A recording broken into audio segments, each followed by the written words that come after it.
শ্যাম রামা আর শ্যাম রাখার নিয়ত কি? কোনো নিয়ত লাগবে না, মনে মনে পরিকল্পনা। নিয়ত করলে তো গুনাহ হবে, মনে মনে পরিকল্পনা।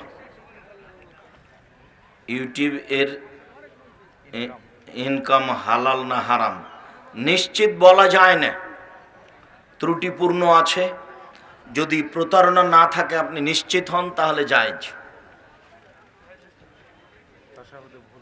তারপর তাশাহুদে ভুল হলে কি নামাজ হবে? জি হবে, কোনো সমস্যা নেই। আমাদের বাজার মসজিদে পায়ে পা লাগিয়ে নামাজ পড়ে না, নামাজের কোনো ক্ষতি হবে কি? অবশ্যই হবে। পায়ে পা লাগানো তো রাসূলের আদেশ, একাধিক হাদিস। আল্লাহ রাসূল বলেছেন যে ফাঁকা বন্ধ করো, তোমাদের জন্য জান্নাতে ঘর বানানো হবে। চেষ্টা করেন। আমি হানাফি মসজিদে নামাজ পড়ি, কিন্তু সেই মসজিদের হুজুর বিদাতি, আমার নামাজ হবে কি? আপনার হবে, তার হবে না। আপনি তার পিছনে পড়েন, আপনি টেনশন ভোগ করিয়েন না, তার সালাত হবে না, আপনার হবে। স্ত্রীকে একসাথে 3 তালাক দেওয়া যাবে কি? জি না, একসাথে 3 তালাক দেন আর 3 কোটি দেন, 1 তালাকই হবে। একবার হায়েজ হইতে থেকে নিয়ে আবার হায়েজ হওয়া পর্যন্ত, একবার হায়েজ হওয়া থেকে নিয়ে আর একবার হায়েজ হওয়া পর্যন্ত, এই 25-30 দিনে 26 দিনে যতবার তালাক দিবেন একবারই হবে, 1 তালাকই হবে। জি, যদি কেউ আমার বাবাকে হত্যা করে তাহলে কি আমি তাকে হত্যা করতে পারবো? না, আপনি পারবেন না। সরকারি আইন হলে হবে, তাছাড়া হবে না।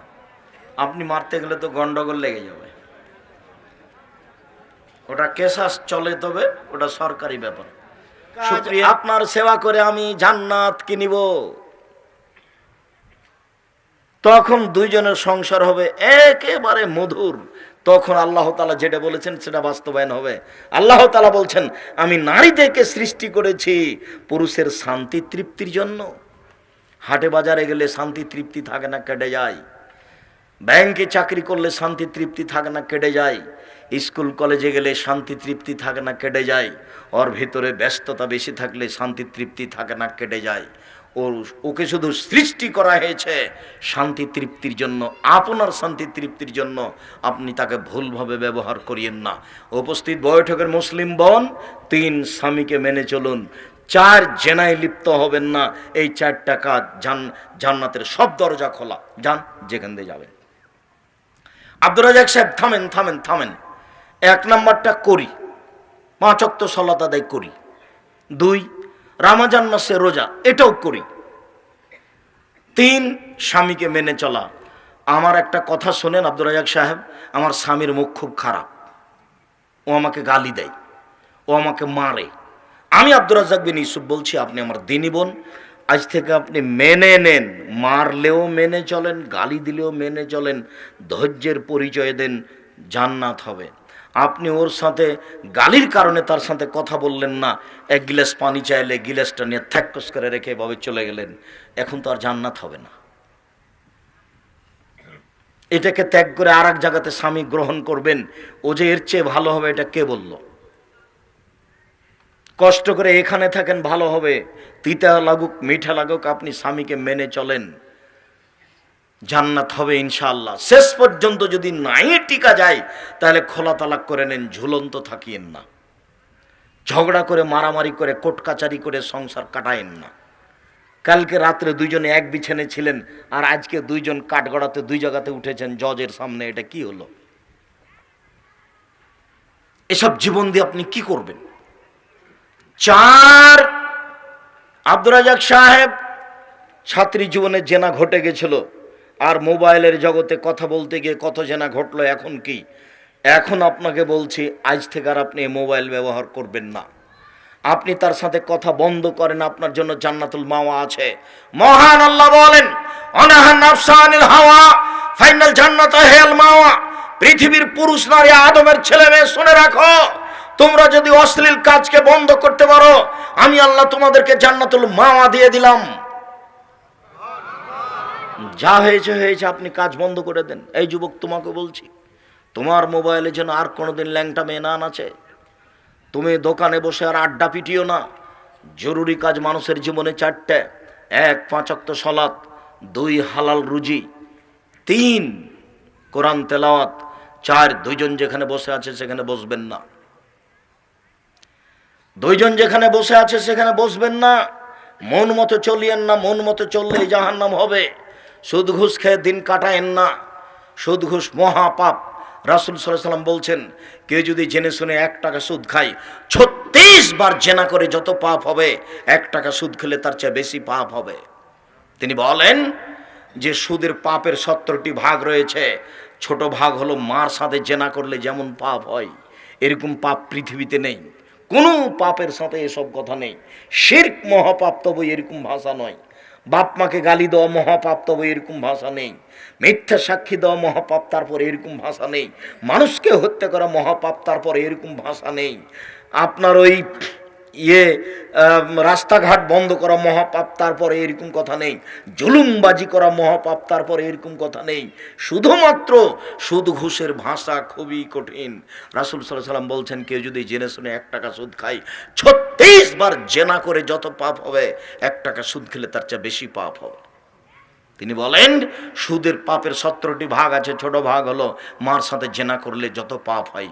তিনি বলেন যে সুদ খাবে তাকে কিয়ামতের মাঠে, তাকে মরার সাথে সাথে তাকে রক্তের নদীতে ফেলে দিয়ে, নদীতে শুধু পানি থাকবে, পাশ থেকে পাথর মেরে মেরে তার মুখকে ভেঙে চুচড়ি করা হবে। যতদিন পর্যন্ত বিচার না হচ্ছে ততদিন পর্যন্ত ওখানে থাকবে। সুদ খাওয়াও জুলুম, মানুষের উপর জুলুম করেছে, এর বিচার পরে হবে। একদিন যদি লেট হয় তাহলে 50,000 বছর, 3 দিন যদি লেট হয় তাহলে সুদখোরের বিচার হবে 1.5 লক্ষ বছর পরে। 500 বছর দেরি হলে কতদিন পরে বিচার হবে আমি তা বলতে পারছি না, আমি অক্ষম। আজ থেকেই ছেলে তোমাকে বলছি, তোমার মায়ের যদি কিস্তিতে নাম থাকে আজ থেকেই বন্ধ। এদেশের কোনো ব্যাংকে চাকরি করে সুদমুক্ত থাকা যাবে না, ভুল হিসাব। ব্যাংকে টাকা রাখা আর ব্যাংকে চাকরি করা দুটো এক নয়। এদেশের কোনো এনজিওতে চাকরি করে সুদমুক্ত থাকা যাবে না। বাপের জমি জায়গা আছে আর 10 শতক আছে, 1 শতক বিক্রি করে দাও, ব্যবসা করো। আব্দুর রাজ্জাক সাহেব শুনেছিলাম, ব্যবসা করেছি, মার খেয়েছি। 10 বার মায়ের খাওয়া, তবু এখানে থাকতে হবে। ব্যবসাতেই ফল ভালো আছে, রাসূল সাল্লাল্লাহু আলাইহি ওয়াসাল্লাম বলেন। পার্টনারে ব্যবসা করো, বেশি বরকত হবে, তবে ব্যবসা করতে যায় না পার্টনারে। কেন? 3 জন মিলে ব্যবসা করছো, তখন আছে আল্লাহ 4 জন। পার্টনারে ব্যবসার সাথে কে থাকে? সাথে আল্লাহ থাকেন, ও আরেকজন। তোমরা আছো 2 জন, আরেকজন কে আছে বলো তো? আল্লাহ। এবার 3 জনের ব্যবসা চলছে। এখন তুমি রাত 9টার সময়তে ব্যবসা দোকান বন্ধ করে 20 টাকা পকেটে নিয়ে চলে গেলে, আল্লাহ বললো যে ঠিক আমিও গেলাম। তুমি টাকা নিলে কেন? পার্টনারের ব্যবসাতে বরকত বেশি, কিন্তু 2 জনের একজন যদি একটু 19-20 করে তাহলে তৃতীয় জনের সাথে থাকবে না। বুঝাতে পারলাম না? পার্টনারের ব্যবসা যদি 2 জন মিলে করেন তা আর একজন কে থাকে বলেন তো? কিন্তু 2 জনের মধ্যে একজন যদি একটু 19-20 করে তাহলে আর একজন কি বলবে? তাহলে আপনারা থাকেন, আমি গেলাম। আমি ভাই এ ব্যবসা করব না। আমি পার্টনারে ব্যবসা করতে রাজি, মানে তৃতীয় জন আল্লাহ। একটু 19-20 হলে আপনার সাথেও থাকবে না, তখন আপনি একাই করেন। তার মানে ব্যবসা মায়ের খাবে। 2 দিন পরেই মারামারি লাগিয়ে দিয়ে 10 টাকা ভাগ হয়ে যাবে। সব সময় তখন পুঁজি হয়ে গেল, আপনিও গেলেন। একাই ব্যবসা করেন, চকলেট দিয়ে, কলা দিয়ে, আরও বেশি কিছু দিয়ে, যাতে লোন নেওয়া লাগবে না। আমার কথা মূল্যায়ন করেন, ভালো হবে। আমি আপনার জন্য এসেছি। সম্মানিত দিনী ভাই বোন, মহান আল্লাহ বলেন, উদুনি আস্তাজিব লাকুম। পৃথিবীর মানুষ, আমাকে বলো, আমি তোমার কথা শুনবো, আমাকে কি বলতে চাও? মহান আল্লাহ বলেন, উদু রব্বাকুম তাজাররুন খুফিয়া। পৃথিবীর মানুষ, তোমরা তোমাদের প্রতিপালককে বলো চুপে চুপে, অতীব গোপনে। খুব গোপনে, চুপে চুপে বলো, কি বলতে চাও?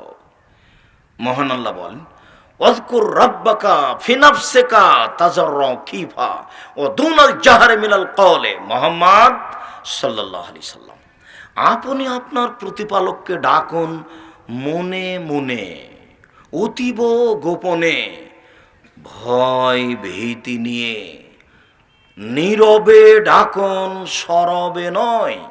নীরবে ডাকুন, সরবে নয়। সকালে সন্ধ্যায় ডাকুন, সকালে সন্ধ্যায় ডাকুন।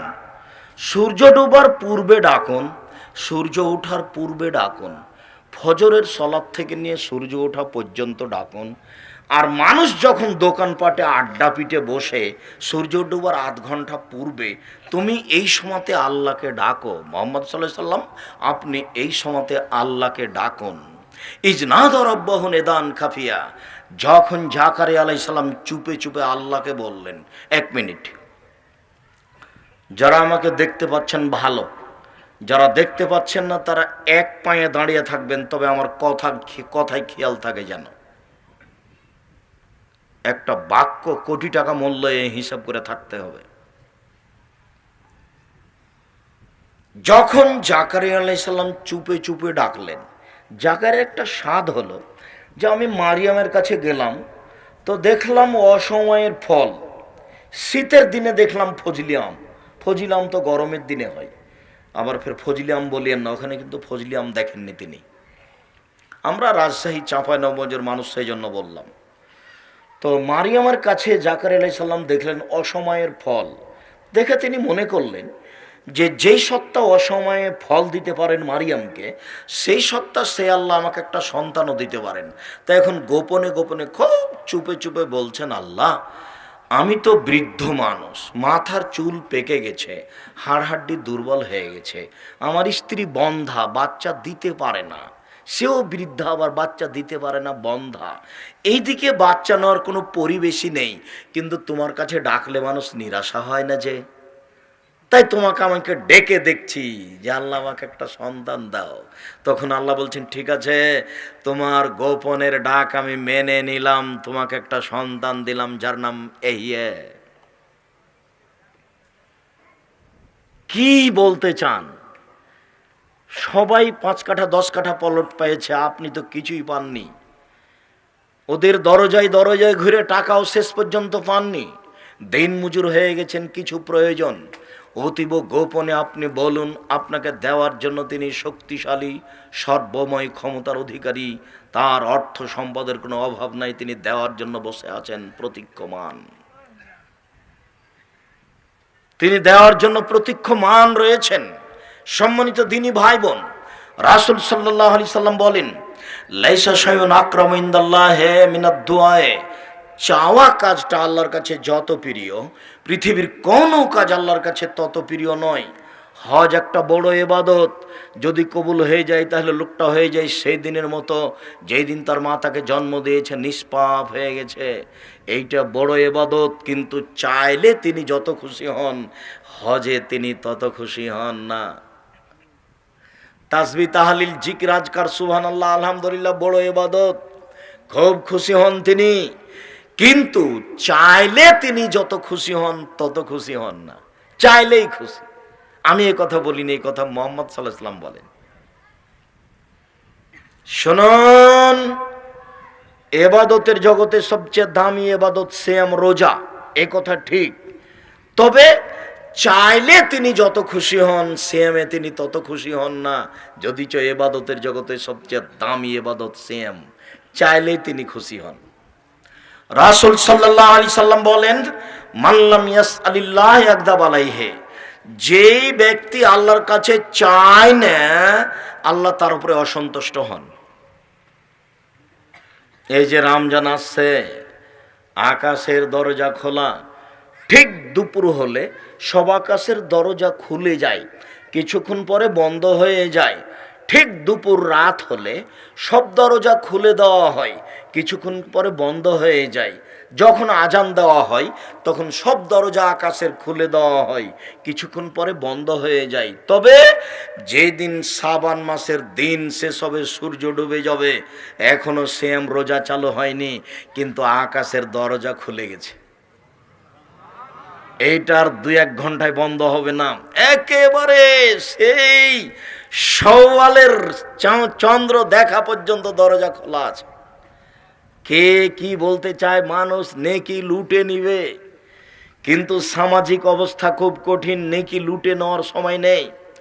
অন্যান্য দেশে রমজান মাসে সবকিছু শিথিল করে দেওয়া হয়, ব্যবসা বাণিজ্য সবকিছু দুর্বল চলে। বাংলাদেশ এমন একটা জায়গা, ব্যবসায়ীরা মনে করে 11 মাসে যত টাকা ইনকাম করেছি রমজানে তার চেয়ে বেশি করব। দর্জি মনে করছে আমাকে হাজার হাজার জামা সাপ্লাই দিতে হবে, 10 মাস 11 মাস যত কর্মচারী রেখেছিল রমজানে তার চেয়ে অনেক বেশি রেখেছে। যারা যারা জিলাপি, পাঁপড়, ফড়ি এগুলো বিক্রি করছে, পুরি বিক্রি করছে, এরা বলছে 11 মাসে 2-4 জন কর্মচারী ছিল, এখন 10 জন লাগবে। কেননা শত শত মেয়ে আসবে, দুলা ভাইকে ইফতারি খাওয়াবে, সেজন্য ইফতারি কিনতে। সকাল 10টার সময় গেছে বাজারে, মহিলা মানুষ মাছ কিনেছে, গোস্ত কিনেছে, এবার বিকালে ইফতারি কিনতে গেছে, দুলা ভাইকে খাওয়াবে, আর 2টা থেকে নিয়ে ইফতারি সাজাচ্ছে। তাই সিয়াম থাকবে না রোজা থাকবে? বুঝতে পারেননি? সিয়াম থাকবে না তো, সিয়াম মানে বিরত থাকা, রোজা মানে উপবাস থাকা। আপনার স্ত্রী আর আপনি 2 জন মিলে রোজা থাকেন, মনে করছেন সিয়াম থাকেন? জি না, সিয়াম মানে তো বিরত থাকা। ও দুলা ভাইয়ের জন্য ইফতারি সাজাচ্ছে, তখনও সে রোজা, সিয়াম আছে? ভুল কথা, ও রোজা আছে, উপবাস। হিন্দু উপবাস থাকে, এই রোজার এই সিয়ামের আল্লাহর কাছে 5 পয়সা দাম নেই। সবাই ব্যবসা নিয়ে ব্যস্ত, তাহলে আল্লাহকে ডাকবে কে? জুতা স্যান্ডেলওয়ালা ভাবছে যে একটা ছেলে যদি ঈদ উপলক্ষে 3 জোড়া জুতা কিনে, তাহলে পাতিরা ডুমনিতে যদি 10,000 ছেলে থাকে, তাহলে 30,000 জুতা স্যান্ডেল লাগবে। কথা বোঝা যায়নি? তাহলে সবাই ব্যস্ত, আর এত ইফতারি যে খেতে খেতে খেতে একবারে পেট টান টান, 8 রাকাত সালাত আদায় করতে হিমশিম খেয়ে যাচ্ছে, কখন শেষ হবে? তাহলেও কি দিয়ে ইবাদত করবে বলেন? আর যদি বাড়ি বেরায়েত হয় তাহলে কত খাবেন? আব্দুর রাজ্জাক সাহেব পাতিরে ডুমনি একই, বেরায়েত যা পাতিরে ডুমনিও তাই। মানে আমিও বহুবার খেয়েছি, ইফতার করেছি, তো কত খাবেন আপনি? আল্লাহর হস্তে খানা পানির শেষ নাই। মনে হচ্ছে সৌদি আরবের মতো খাসি জবাই করে দিচ্ছে আল্লাহর হস্তে, কসাই মানুষ, গোস্ত আর মাছ আর ডিম আর খাওয়া পালা। হুজুরদের জন্য আরো বেশি, হুজুরদের ভালোবাসা, কয়েকবার খাওয়া লাগে একজন হুজুরকে, কয়েক বাড়িতে সবাই দাওয়াত দিয়েছে। যে কি হলো এটা? এইটা ইবাদত হলো কি করে? আরো একটা অবাক, যে ঢাকাতে আহলে হাদিস মসজিদে রাত জায়গায় ইবাদত করছে, মানে এ করছে কি করছে, বক্তব্য দিচ্ছে। আমিও 2-1 বার দিয়ে দেখেছি যে রাতে বক্তব্য দিয়ে রাত জাগা হয়, এটা মজাক করা হলো। তারপর ভাগ করে নিয়েছে, 27শে রমজান অমুক মসজিদ, 23শে রমজান অমুক মসজিদ, 21শে রমজান অমুক মসজিদ, অমুক হুজুর আসবেন, বক্তব্য দিবেন, তার নাম নাকি রাত জাগা। একবারে সরাসরি শরীয়ত বিরোধী কাজ, একবারে সরাসরি। এভাবে আল্লাহকে মূল্যায়ন করা যাবে না, এভাবে ইবাদত করা যাবে না, এটা হয় না।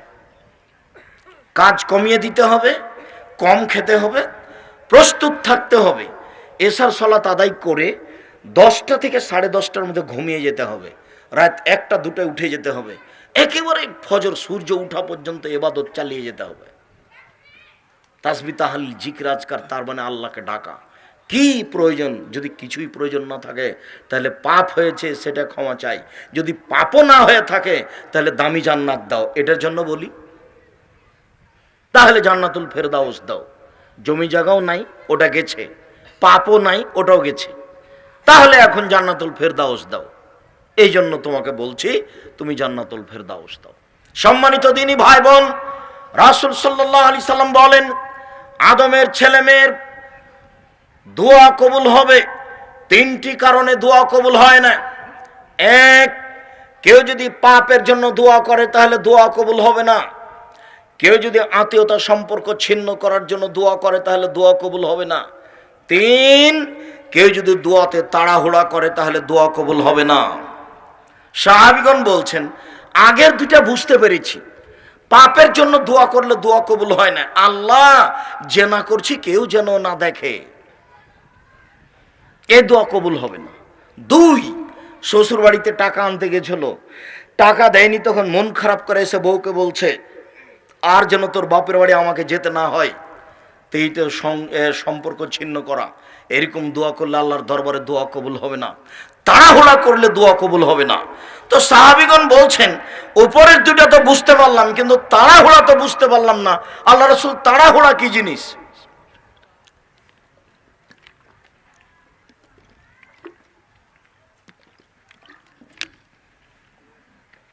রাসূল সাল্লাল্লাহু আলাইহি সাল্লাম বললেন তাড়াহুড়া বুঝতে পারলেন, ইয়াকুলো মানুষ বলে কাদাওতো ফালা মারা ইস্তাজাবালি ফায়াস্তাসিরু ফায়াদুদ দুআ, কই দোয়া করলাম, কত দোয়া করলাম, কই দোয়া কবুল হয় না, তখন অলস হয়ে যায়, তখন দোয়া ছেড়ে দেয়, এর নাম তাড়াহুড়া।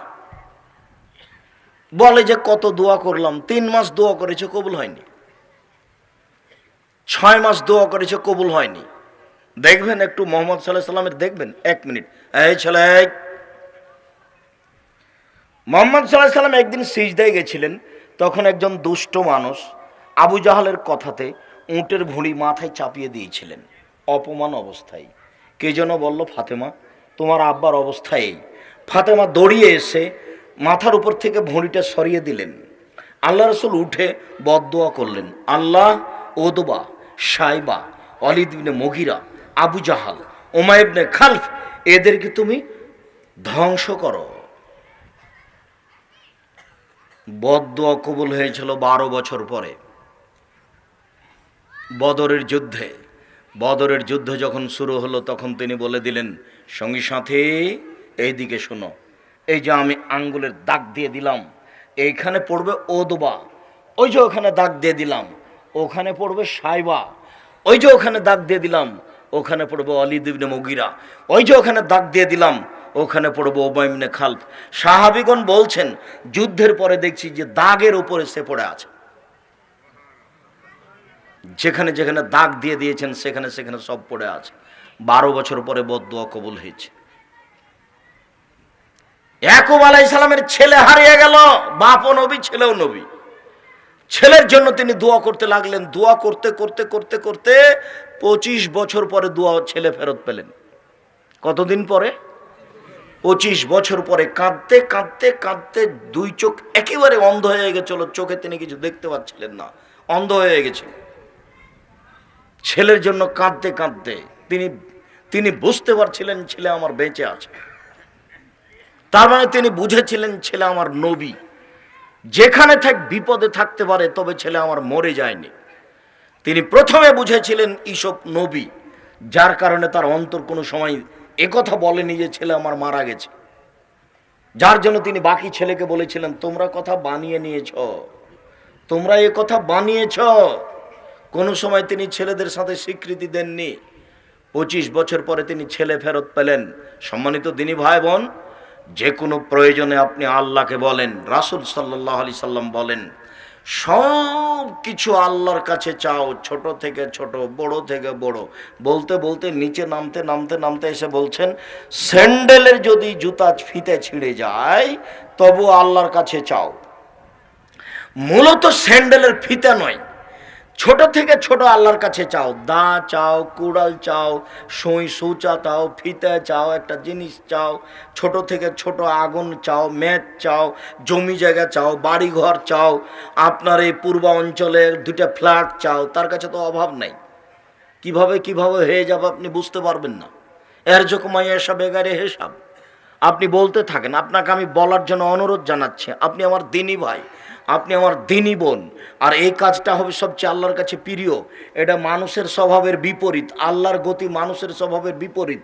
ওই লোকটা ধনী মানুষ, কালকে ছেলের হাত ভেঙে গেছে, গেছিলেন টাকা চাইতে, 5,000 টাকা দিয়েছেন। আজকে আবার গিয়ে বলছেন ভাইজান 5,000 টাকায় হয়নি, আরও 5,000 টাকা দেন। তখন লোকটা বলবে, আপনার জন্য কি টাকা বানায়? কালকে এসেছিলেন, আবার এসেছেন, কোথায় পাবো টাকা? এনে টাকশাল আছে নাকি? এই কথাও বলবে। কিন্তু মানুষ এইটা বলবে আল্লাহ এর বিপরীত। যত বলবেন তত খুশি, যত বলবেন তত খুশি। আর যখন হাত উঠিয়ে বলবেন কেউ নাই নির্জনে, তখন আপনার হাতখানে ফিরিয়ে দিতে লজ্জা পাবেন। কেমনে ফিরিয়ে দিই? আদম সন্তান তার হাতখান উঠিয়েছে, আমি লজ্জা পাচ্ছি। আয়ারুদ্দা এলেই হে সিফরান, হাত দুটা খালি ফিরিয়ে দিব, আমার লজ্জা হয়। লজ্জা পানুনি। আব্দুর রাজ্জাক সাহেব হাত তুলে দোয়া করতে হবে। জি, 35টা হাদিস আছে খালি হাত তুলে দোয়া করার, বর্ণনা অনুযায়ী 36টা খালি বোখারি মুসলিমে আছে, 16টা স্থান আছে হাত তুলে দোয়া করার, সব সিরিয়াল হাদিসগুলি দেওয়া আছে। বইয়ের নাম হলো আইনে রাসূল সাল্লাল্লাহু আলাইহি ওয়াসাল্লাম দোয়া অধ্যায়। আব্দুর রাজ্জাক বিন ইউসুফ কিনেননি মনে হয়, মনে করছেন ঠগিয়ে দিয়েছে আব্দুর রাজ্জাক সাহেবকে। এই কাজ করিয়েন না কখনো। মাসিকা লিতে সাম পত্রিকা, মাসিকা লিতে সাম পত্রিকা, 10 জন মুফতি আছে, 10 জন, লক্ষ লক্ষ টাকা খরচ করে আমি পত্রিকা বের করি। জামিয়া সালাফিয়া হাটাবো, বীরহাটা, রূপগঞ্জ, নারায়ণগঞ্জ, ঢাকা, জামিয়া সালাফিয়া ডাঙ্গিপাড়া, পবা, রাজশাহী, জামিয়া সালাফিয়া 6 মাইল, বাবুগঞ্জ, বরিশাল, জামিয়া সালাফিয়া তেঘরা, বিরল, দিনাজপুর। এসব প্রতিষ্ঠানের মুখপাত্র পত্রিকা মাসিকা লিতে সাম পত্রিকা, 50টা প্রশ্নের উত্তর আছে। 25-30 টাকা বড় কথা নয়। আপনি আমার দিনী ভাই, আমি খালি বলে রাখলাম, বিচারের মাঠে যেন আমাকে জবাব দিয়ে না হতে হয়, আপনি হয়েন। আর এদেশের বইকে উপেক্ষা করে আমি ওই বই পেশ করতে চাচ্ছি, আপনি কেন নেবেন না? মুখে যেমন দিন রাত বলছি, আল্লাহর কসম আমি কোনোদিন অপ্রয়োজনীয় বাক্য মুখ দিয়ে ব্যবহার করিনি। অপ্রয়োজনীয় কোনো বাক্য কোনো বইয়ে লেখা নাই। পাল্টা এসব বইগুলোর বিপরীত লিখতে হচ্ছে। কতদিন থেকে দেখে আসছি। এ দেখেন দো খাতমিল কোরআন, তারপরে এ দেখেন 1 পৃষ্ঠা দো খাতমিল কোরআন, কোরআন মাজিদের গায়ে লেখা আছে। 30 বছর থেকে বলছি, এর একটা বাক্য যদি রাসূলের হয় তাহলে আমি আর জীবনে কোনোদিন বক্তব্য দেব না। একটা বাক্য যদি রাসূলের হয়, কোরআনের গায়ে যদি মানুষ মিথ্যা কথা লিখে দিতে পারে, তাহলে বক্তব্যে কত মিথ্যা আছে, বইয়ে কত মিথ্যা আছে, তার কোনো হিসাব নাই। এই পরিস্থিতিতে আপনার কাছে আমি বইগুলো পেশ করেছিলাম, আপনি মূল্যায়ন করতে পারলেন না। কে বড় লাভবান, কে বড় ক্ষতিগ্রস্ত, আদর্শ নারী, আদর্শ পরিবার, বক্তা শ্রোতার পরিচয়, তাফসির কি মিথ্যা হতে পারে, মরণ একদিন আসবেই, তারপরে আপনার উপদেশ, তারপরে আপনার পোশাক, তারপরে সলাতের উপরে, নামাজের উপরে বইটা। আমি তো মনে করছি যে সলাতের উপরে বইটা এটাই সবচেয়ে গুরুত্বপূর্ণ বই হয়েছে। আমি সম্ভবপর চেষ্টা চালিয়েছি প্রত্যেকটা বিষয়কে খুব সহজভাবে পেশ করা, যাতে করে আপনার বুঝতে কোনো অসুবিধা না হয়, কেননা এটা চাঁপাইনবাবগঞ্জের ভাষাতে সহজে লেখা আছে। মুখে যেমন সব কথা বুঝতে পারছেন, কলমে তেমন সব কথা বুঝতে পারবেন, কোনো সমস্যা হবে না। এই যে এখানে জামিয়া সালাফিয়া হাঁটাবো, বীরহাটাবো, কালকে যা নিয়ে আসবেন। আজকে তো আমি সাথে করে নিয়ে আসিনি, গিয়ে নিয়ে আসবেন, প্রতিষ্ঠানও দেখে আসবেন।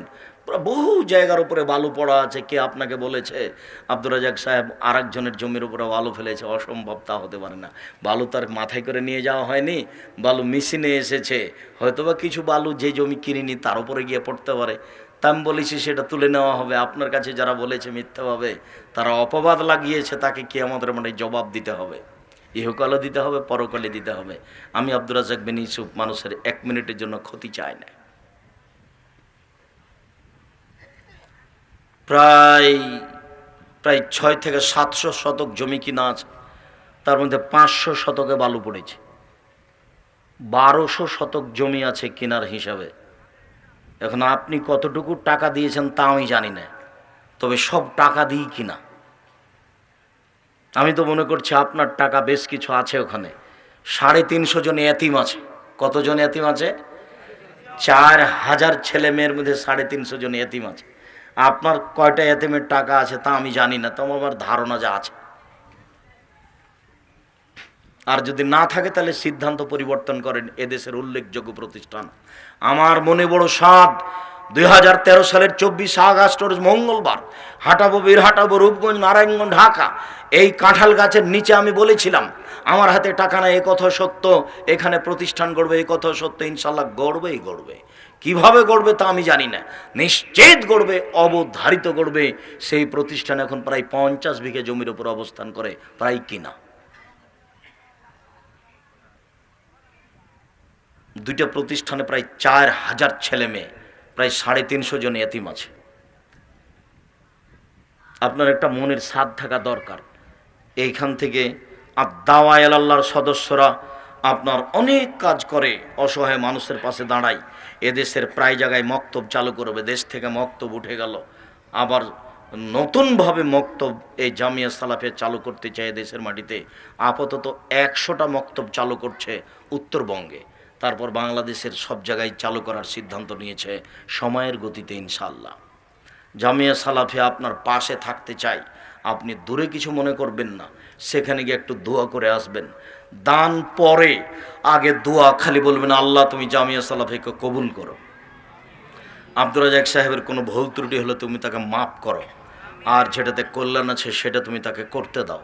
আমি নিজে থেকে ভুল ত্রুটি করতে চাই না, আমি আপনাদের প্রতিষ্ঠানের খাই না, আজকেও টাকা দিয়ে এসেছি, যদি আপনাদের প্রতিষ্ঠানে হাঁটাবো বিরাটাবো এক সন্ধ্যায় খাই, আমি তার টাকা দিয়ে দিই, আমি আপনাদের প্রতিষ্ঠানের সুবিধা ভোগ করি না, করবো না ইনশাআল্লাহ। সম্মানিত দিনী ভাই বোন, আমি আপনাকে আলোচনার শেষ অংশে এসে অনুরোধ জানাচ্ছি, আরেকটা মানুষের জন্য দোয়া করবেন। আল্লাহ রাসূল বলছেন অন্তরাল থেকে থেকে দোয়া করলে কবুল হয়ে যায়। আর যখন আপনি কারোর জন্য বলবেন যে আল্লাহ তুমি আমার ভাতিজাকে ভালো রাখো, তখন ফেরেশতা আমিন বলার পরে বলবে অলাকাবে মিসলিন, তোমার জন্য তাই, তুমি ওর জন্য যা বললে তোমার জন্য তাই, তুমি ওর জন্য যা বললে তোমার জন্য তাই। সম্মানিত দিনী ভাই বোন, আপনাদের বসে থাকা দেখে আমাকে অনেক ভালো লাগলেও আজকের আলোচনা আমরা লম্বা করতে চাচ্ছি না, আমরা রাজশাহী ফিরে যাব। আমি আপনাদেরকে বিনীত অনুরোধ জানিয়ে বলছি, 4টা কাজ স্মরণ রাখবেন জীবনে জরুরি। 1, 5 ওয়াক্ত সালাত, এর চেয়ে কোনো ব্যতিক্রম জরুরি ভিন্ন ধরনের কাজ পৃথিবীতে নেই। 2, হালাল রুজি। সব ইবাদত নির্ভর করে সালাতের নামাজের উপরে, আবার নামাজও নির্ভর করে হালাল রুজির উপরে। হালাল রুজি যখন থাকে না তখন সব গেছে, কোনো ইবাদত কবুল হবে না। 3, কোরআন তেলাওয়াত করবেন, কিছুই না পারলে সূরা ইখলাস। সূরা ইখলাস 3 বার পড়লে কি হবে? 1 বার কোরআন মাজিদ পড়ার সমান নেকি হবে। সূরা ইখলাস বুঝলেন না মনে হয়? কুল হুয়াল্লাহু আহাদ, আল্লাহুস সামাদ, লাম ইয়ালিদ ওয়া লাম ইউলাদ ওয়া লাম ইয়াকুল লাহু কুফুয়ান আহাদ। 1 মিনিটে 1 বার কোরআন মাজিদ পড়ার সমান নেকি হবে। 1 মিনিটে 3 বার। 3 বার পড়লে 1 বার কোরআন মাজিদ পড়ার সমান নেকি হবে। এই কথা আমি বলিনি, এই কথা মুহাম্মদ সাল্লাল্লাহু আলাইহি সাল্লাম বলেছেন। কি বলেন? পেট ব্যথায় মারা গেলে কবরের শাস্তি হবে না, এটাও বুঝতে পারি না কোনটা পেট ব্যথা হলো কি না, এটাও ভারী। তার আগেরটা, জুমার দিন মারা গেলে কবরের শাস্তি হবে না, বলতে পারছি না তাকদিরে জুমার দিন আছে কি না। 1 নাম্বারটা, সূরা মুলক সবার জন্য সহজ। আপনি কোরআন মাজিদ পড়তে না জানলে, মুরব্বী মানুষ, আপনার জন্য পুরো রমাজান সময় থাকলো অনুরোধ, অনেক টাকা আছে, ওই তারাবি 20 রাকাত পড়তে হবে হাফেজকে টাকা দিয়ে, ওইটা নয়। কালকে একটা লোক ঠিক করেন হাফেজ, ওকেই 20,000 টাকা দেন যে তুমি আমাকে কোরআন মাজিদ পড়া শিখাও। হ্যাঁ বেটা, আমাকে বানান সানান করে কোনো রকম করে পড়া শিখাও তো বেটা কোরআন মাজিদ, 80 বছর বয়সে আমি কোরআন মাজিদ পড়া শিখবো ইনশাল্লাহ। কোনো রকম করে ছেঁচড়া মেচড়া করে যদি আপনি পড়তে পারেন, ডবল নেকি পাবেন।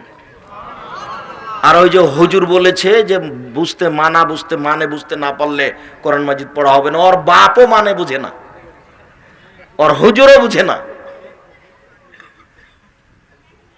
আর হাফেজ কারি একটু পড়তে ভুল হলো তো লাভ দিয়ে উঠেছে, কিছুই হবে না, ওইও ধর্মকর্ম বুঝে না, শরীয়ত তার কাছে জানা নাই। ভালো করে পড়ার চেষ্টা করতে হবে, এটা আল্লাহর আদেশ। ওয়ারাত্তিলিল কোরআন তারতিলা, সুন্দর করে কোরআন মাজিদ পড়ো। আবার মুহাম্মদ সাল্লাল্লাহু আলাইহি সাল্লাম বলছেন, কোন রকম করে ছেঁচড়া মেচড়া করে পড়ার চেষ্টা করে যে সে ডবল নেকি পাবে। নেন এবার 1 অক্ষরে 20 নেকি পাবো, ও পাবে 10 আর আমি পাবো 20। আমি চেষ্টা চালিয়েছি পড়ার জন্য, তাই আপনাকে আমি কোন রকম করে টানা হেঁচড়ে পড়া শেখার জন্য অনুরোধ জানাচ্ছি রমজান মাস। আর এই ছেলে, তোমাকে সময় দিলাম 7 দিন, 7 দিনে তোমাকে কোরআন মাজিদ পড়া শিখতে হবে যে কোনো মূল্যে। আর এই মোবাইলে তুমি আজ থেকে হাত দিতে পারবে না। এই মেয়ে, তোমাকে বলছি ফাজলামি করো, তোমার বাপ কয় টাকার মালিক, দিন রাত তুমি বাজারে ঘুরো, এইভাবে কি শিখেছো তুমি? তোমার বাপকে আমি অনেক ভালোবাসি, তোমার বাপ আমার দিনী ভাই, আমি অনুরোধ জানাচ্ছি আপনি আমার দিনী ভাই, আপনি সিদ্ধান্ত পরিবর্তন করেন। দেখেন ভুল হচ্ছে, আপনি আমার দিনী ভাই সিদ্ধান্ত পরিবর্তন করেন। দেখেন আপনার দিনী ভাই আপনাকে আমি অনুরোধ করছি, আপনি সিদ্ধান্ত পরিবর্তন করেন। আপনি ছেলে মেয়ের উপরে শক্ত হন, ছেলে মেয়ের আপনি শক্ত হন, ছেলে মেয়ের উপরে আপনি কঠোর হন। যত কঠোর হবেন তত আপনার পরিবার সুন্দর হবে, যত আপনি শিথিল হবেন তত পরিবার জাহান্নামে যাবে। রাসূল সাল্লাল্লাহু আলাইহি ওয়াসাল্লাম আপনাকে খুব শক্ত হওয়ার জন্য বলেছেন, খুব কঠিন হওয়ার জন্য বলেছেন। পরিবার আপনার উপরে নির্ভর করে, দেশ সরকারের উপরে নির্ভর করে, কিন্তু বাড়িটা কার উপরে নির্ভর করে? বাড়িটা আপনার উপরে, বাপের উপরে নির্ভর করে। রাসূল সাল্লাল্লাহু আলাইহি ওয়াসাল্লাম আপনার কথাই বলেছেন, আর আপনি স্ত্রীর কথা বলেছেন। অতএব উপস্থিত বৈঠকের দিনে মুসলিম বোন, তোমাকেও বলছি, তোমার মোবাইলে যেন আর কোনোদিন এরকম ল্যাংটা মেয়ে না নাচে, তওবা করে উঠো এখান থেকে। যুবক, তোমাকেও বলছে, তুমি খুব সাবধান হও, দেখো কথা মেনে নাও, দেখো ভালো হবে, দেখো কথা মেনে নাও, তোমার জন্য ভালো হবে। সময়ের দাম দিতে শিখবা। এ মোবাইল আর হাতেই করবে না। টিভির তার কাটা দাও, ওটা আমি দেখবো না। ওই খবর দেখে আমার জীবন কাটার প্রয়োজন নেই। ওটা দিয়ে মেজাজ নষ্ট করা, দেমাগ নষ্ট করা, চক্ষুকে নষ্ট করার প্রয়োজন নাই। ও রং মাখানো মেয়ে, ওকে দিয়ে আমি জান্নাতের মেয়ে হারাতে রাজি নই। সম্মানিত দিনী ভাই বোন, আপনাকে আমি অনুরোধ জানাচ্ছি, আপনি সিদ্ধান্ত পরিবর্তন করেন, রমজান মাসকে মূল্যায়ন করার চেষ্টা করেন। ছেলেরা, তোমরাও কোরআন মাজিদ পড়া শিখো, মুরব্বী ভাইজান আপনারাও কোরআন মাজিদ পড়ার শিখেন, আর আল্লাহর কাছে একটু বলতে শিখেন। হাত তুলে বলেন, নির্জনে বলেন, রাতকে মূল্যায়ন করেন, দিনকে মূল্যায়ন করেন। ঢাকাতে বাড়ি, ঢাকার আশেপাশে বাড়ি, এই জন্য একেবারে সাহারি খেয়ে একবারে জোহরের টাইমে ঘুম থেকে উঠবেন, এটা ঠিক নয়। কম ঘুমান, রাতকে মূল্যায়ন করেন, দিনকে মূল্যায়ন করেন, রমজানকে মূল্যায়ন করেন। আল্লাহ, আমরা মানুষ, আমাদের ভুল ত্রুটি থাকতেই পারে, তুমি আমাদের ভুল ত্রুটি মাফ করো। আল্লাহ, আমাদের যারা আত্মীয় স্বজন, বাপ মা খালা ফুফু চলে গেছে কবরে, তুমি তাদের কবরের শাস্তি মাফ করো। আল্লাহ, তুমি তাদের কবরকে প্রশস্ত করো। আল্লাহ, তুমি তাদের কবরকে আলোকিত করো। আল্লাহ, তুমি সামনে রমাজান আসছে, তুমি আমাদেরকে রমাজানকে যথাযথভাবে মূল্যায়ন করার তৌফিক দান করো। আমাদের যারা মারা গেছে, তুমি তাদের কবরের শাস্তি মাফ করো। আমরা যারা বেঁচে আছি, হাসপাতালে অসুস্থ অবস্থায় আছি, বাড়িতে আছি, তুমি তাদের আরোগ্য দান করো। তুমি আমাদেরকে তোমার রাসূলের পদ্ধতিতে চলার তৌফিক দান করো। আল্লাহ, তোমার কাছে যেসব দাবি দেওয়া রাখলাম, তো এটা কবুল করো। শেষের দাবিটা আপনার সাথে আমি কথার সাথে জড়িয়ে দিলাম, একটু আপনার দোয়ার সাথে জামিয়া সালাফিয়ার নামটা উল্লেখ করিয়েন। আল্লাহ, তুমি জামিয়া সালাফিয়াকে কবুল করো। আমি এ কথা বলি সেই জন্য আপনাকে বলতে বলছি, আপনার মনটা যেন সংকীর্ণ না হয়, আপনার মনটা যেন একটু প্রশস্ত হয়, এর জন্য একটু বলবেন, আল্লাহ তুমি জামিয়া সালাফিয়াকে কবুল করো। আমার মনে বড় স্বাদ, আমি বড় স্বাদ নিয়ে মাঠে আছি, অন্য কোনো পরিকল্পনা আমার নেই। আমি এখানে কিছু করব, এটা আমি কিন্তু কোনোদিন হিসাব করিনি। আমার দাদা বলতো, আমার বাপ কি করে খাবে তার ভাগ্যে আছে। আমার বাপ বলতেন, আমি কি করে খাবো সেটা আমার ভাগ্যে আছে। আমিও বলি, ছেলেরা কি করে খাবে তার ভাগ্যের ব্যাপার, ওই নিয়ে আমার কোনো টেনশন নাই। এদেশের মাটিতে উন্নত মানের প্রতিষ্ঠান করতে হবে, এটাই আমার এখন উপস্থিত পরিকল্পনা। আল্লাহ, তুমি এটা কবুল করো। আল্লাহ, তুমি আমাদের কবুল করো। আল্লাহ, তুমি আমাদের উদ্দেশ্যকে কবুল করো। আল্লাহ, তুমি আমাদেরকে বালা মুসিবত থেকে হেফাজতে রাখো। তোমার দরবারে এই জোরালো দাবি, দাওয়া, দোয়া রেখে আজকের সংক্ষিপ্ত আলোচনা এখানে শেষ করলাম।